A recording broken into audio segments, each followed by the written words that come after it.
Baru-baru ni dalam apa nama Hansard Parlimen keluarkan apa perkataan yang paling banyak disebut. PMX paling banyak sekali disebut bilion.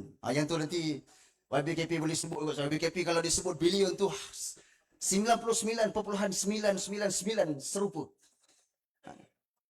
Masuk pelaburan di Kedah berbilion-bilion. Pendapatan negeri Kedah melonjak daripada, kalau tak silap, 2015 hanya sekitar 400 juta, 411 juta. Melonjak sehingga yang terkini 2025, kalau tak silap saya, mencecah hampir lebih daripada 800 juta. Negeri Terengganu 400 juta lebih. Negeri Kelantan diberikan pentadbiran walaupun lama. Tidak ada seorang pun yang ditangkap sebab terlibat dengan urusan-urusan rasuah dan sebagainya. Inilah yang anak-anak muda perlu sedar, bahawa pemerintahan di negeri-negeri yang ditadbir oleh Perikatan Nasional khususnya PAS ini memberikan perkhidmatan yang baik, bersih, amanah dan juga adil.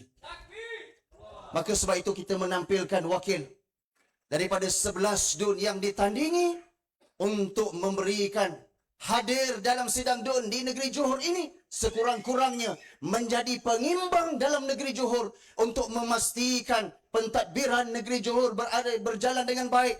Islam dapat dilaksanakan sebaik yang mungkin supaya tidak dikacau khususnya oleh DAP dan juga sekutu-sekutunya.